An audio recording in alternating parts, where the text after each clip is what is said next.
Hello friends, இன்றைக்கி நம்ம வெண்டைக்காய் புளிக்குழம்பு எப்படி பண்ணுறது அப்படின்னு சொல்லிட்டு பார்க்கலாம். ஒரே ஒரு மசாலா பொடியை வச்சு வாங்க. நான் இன்றைக்கி 200 கிராம் அளவுக்கு வெண்டைக்காய் எடுத்து வச்சுருக்கேன். நம்ம வெண்டைக்காய் புளிக்குழம்புக்கு கட் பண்ணும் பொழுது வெண்டைக்காயை கொஞ்சம் நீளமாக கட் பண்ணிக்கோங்க. அப்போ தான் நமக்கு குழம்புல வதங்கி வரும் பொழுது டேஸ்ட் நல்லாயிருக்கும். ரொம்ப பொடியாக கட் பண்ணோம் அப்படின்னா வெறும் காய் மட்டும் இருக்கிற மாதிரி இருக்கும். நான் இந்த வெண்டைக்காய்க்கு ஒரு 20 போல் சின்ன வெங்காயத்தை எடுத்து கட் பண்ணி வச்சுருக்கேன். ஒரு 4-5 துண்டு பூண்டையும் நீல வாக்கில் கட் பண்ணி வச்சுருக்கேன்.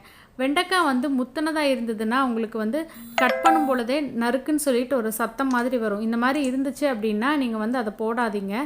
சீக்கிரம் வேகாது, நறுக்கு நறுக்குன்னு இருக்கிற மாதிரி இருக்கும். அதனால் இளம் வெண்டைக்காய்கள் முடிஞ்ச அளவுக்கு வெண்டைக்காயை ஃப்ரிட்ஜில் அதிக நாள் வச்சு பயன்படுத்தாமல் வெளியவே வச்சு யூஸ் பண்ணிடுங்க. கொஞ்சம் வாடி இருந்தால் வளவளப்பு தன்மை குறைவாக இருக்கும். முதல்ல கடலெண்ணெய் நான் இன்றைக்கி 2 ஸ்பூன் விட்டுருக்கேன். அதில் நம்ம கட் பண்ணி வச்சுருக்க வெண்டைக்காவை போட்டு வறுத்து எடுத்துக்கலாம். அப்போ குழம்புல பிசுபிசுப்பு தன்மை வராது. அதனால் முன்னாடியே வறுத்து தனியாக எடுத்து வச்சுக்கலாம். வெண்டைக்காய் கொஞ்சம் வாடி இருந்தது அப்படின்னா பிசுபிசுப்பு தன்மை குறைவாக இருக்கும். இல்லைன்னா நீங்கள் ஒரு மணி நேரம் வெயிலில் வச்சுருந்துட்டு அதுக்கப்புறமா கூட பயன்படுத்துங்க. இப்போ பாருங்கள், நல்லா முருகலாக வதங்கியிருக்கு. இதை நம்ம எடுத்து வச்சுட்டு இந்த பக்கம் கடாயில் நான் நல்லெண்ணெய் விட்டுருக்கேன். 1/4 ஸ்பூன் அளவுக்கு வெந்தயம் சேர்த்திக்கலாம். கடுகு தாளிப்பு கடைசியில் பண்ணிக்கலாம். நம்ம வெட்டி வச்சுருக்க 4 பல் பூண்டு, ஒரு 10-15 சின்ன வெங்காயம், இது எல்லாத்தையும் போட்டு வதக்கி விடுங்க. நல்லெண்ணெயில் பூண்டு வதங்கும் பொழுது வாசனை நல்லாயிருக்கும். உங்களுக்கு பூண்டு வேண்டாம் அப்படின்னு நினச்சிங்கன்னா நீங்கள் போட வேண்டியதில்லை. புளிக்குழம்புக்கு பூண்டு இருந்தால் நல்லாயிருக்கும்னு நான் போட்டிருக்கேன். 3 டேபிள் ஸ்பூன் அளவுக்கு சாம்பார் தூள் போடுறேன். சாம்பார் தூள் எப்படி பண்ணுறதுங்கிற ரெசிபி நம்ம சேனலில் நான் ஏற்கனவே அப்லோட் பண்ணியிருக்கேன். அதனுடைய லிங்க்கையும் டிஸ்கிரிப்ஷன் பாக்ஸில் தரேன், நீங்கள் பார்த்துக்கோங்க. நீங்கள் வீட்டில் அரைச்ச எந்த சாம்பார் பொடி பயன்படுத்தியும் இதே மெத்தடில் குழம்பு பண்ணிக்கலாம். சாம்பார் பொடி வீட்டில் அரைச்சது இல்லை அப்படின்னா மல்லித்தூளும் மிளகாத்தூளும் சேர்த்துக்கோங்க. இதெல்லாம் எண்ணெயில் வதங்கினதுக்கப்புறமா ஒரு தக்காளி பழத்தை நான் இன்றைக்கி விழுதாக அரைச்சி சேர்த்துறேன். தக்காளி அரைச்சி சேர்த்துனோம் அப்படின்னா குழம்புக்கு நல்ல ஒரு திக்னஸ் கிடைக்கும். நீங்கள் கட் பண்ணி சேர்த்தணும் அப்படின்னாலும் கட் பண்ணி சேர்த்திக்கலாம், அதுவும் நல்லாயிருக்கும். 1/4 ஸ்பூன் அளவுக்கு மஞ்சள் தூள். இப்போ இது எல்லாமே நல்லா எண்ணெய் பிரிஞ்சு வர அளவுக்கு வதங்கி வந்துடட்டும். இப்போ பாருங்கள், சுற்றியும் நல்லா எண்ணெய் பிரிஞ்சு வந்திருக்கு. இந்த தக்காளியும் மிளகாய் பொடியும் நமக்கு ஒரு தொக்கு மாதிரி பதத்துக்கு வந்திருக்கு. இதில் இப்போ இந்த புளிக்குழம்புக்கு தேவையான அளவுக்கு புளிக்கரைசல் சேர்த்திக்கலாம். நான் இன்றைக்கி சின்ன நெல்லிக்காய் அளவுக்கு புளியை கெட்டியாக கரைச்சி இதில் சேர்த்திக்கிறேன். புளியோட பச்சை வாசனை போகிற அளவுக்கு நம்ம கொதிக்க விடணும்.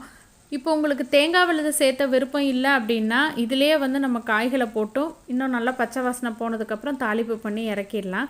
ஆனால் நான் இன்றைக்கி தேங்காய் விழுது சேர்த்த போகிறேன். குழம்புக்கு தேவையான அளவுக்கு இப்போ நம்ம இதில் தண்ணி சேர்த்துட்டு அதுக்கப்புறமா தேங்காய் விழுதை அரைச்சி சேர்த்துக்கலாம். இப்போது தண்ணி சேர்த்துனக்கப்புறம் தேவையான அளவுக்கு உப்பு போட்டுக்கலாம். நல்லா குழம்பு கொதிப்பிடிச்சு வரும் பொழுது நம்ம ஏற்கனவே வறுத்து வச்சுருக்க வெண்டைக்காயை இதில் சேர்த்துக்கலாம். இப்போ கொதிக்கட்டும், அதுக்குள்ளே தேங்காய் விழுது அரைச்சிடலாம். 50 கிராம் அளவுக்கு துருவின தேங்காய், 1/4 ஸ்பூன் அளவுக்கு சீரகம், 1 ஸ்பூன் அளவுக்கு வறுக்காத காய்ந்த நிலக்கடலை சேர்த்துக்கலாம். நிலக்கடலை சேர்த்திருக்கிறதுனால நல்ல ஒரு ஃப்ளேவர் கிடைக்கும் இந்த குழம்புக்கு.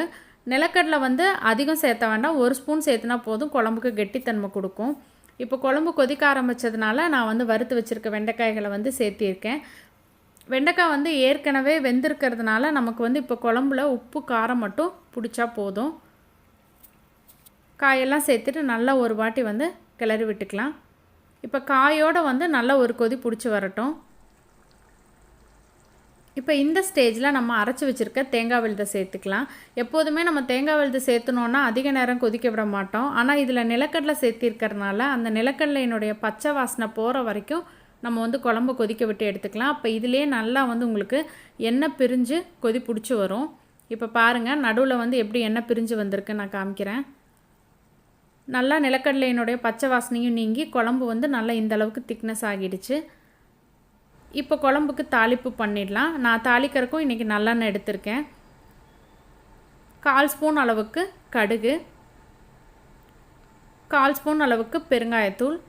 நீங்கள் கட்டி பெருங்காயம் போட்டிங்கன்னா தேங்காய் கூட சேர்த்து அரைச்சிக்கோங்க. காய்ந்த மிளகாய் வாசனைக்காக கொஞ்சமாக கருவேப்பிலை. இப்போ இந்த தாளிப்பு பொருட்கள் எல்லாமே நம்ம குழம்புல சேர்த்திடலாம். ரொம்பவே டேஸ்ட்டாக இருக்குங்க. இந்த மாதிரி வெண்டைக்காய் புளிக்குழம்பு பண்ணோம் அப்படின்னா, பண்ணிவிட்டு நீங்கள் க்ளோஸ் பண்ணி வச்சு ஒரு 3-4 மணி நேரத்துக்கு அப்புறம் வந்து நம்ம பரிமாறணும் அப்படின்னா ரொம்பவே டேஸ்ட்டாக இருக்கும். இதே மெத்தடில் நீங்களும் ட்ரை பண்ணி பாருங்கள். வீடியோ பிடிச்சிருந்தா உங்கள் ஃப்ரெண்ட்ஸ் எல்லாத்துக்கும் ஷேர் பண்ணுங்கள், லைக் பண்ணுங்கள், கமெண்ட் பண்ணுங்கள். மறக்காமல் நம்ம சேனலை சப்ஸ்கிரைப் பண்ணுங்கள். தேங்க்யூ.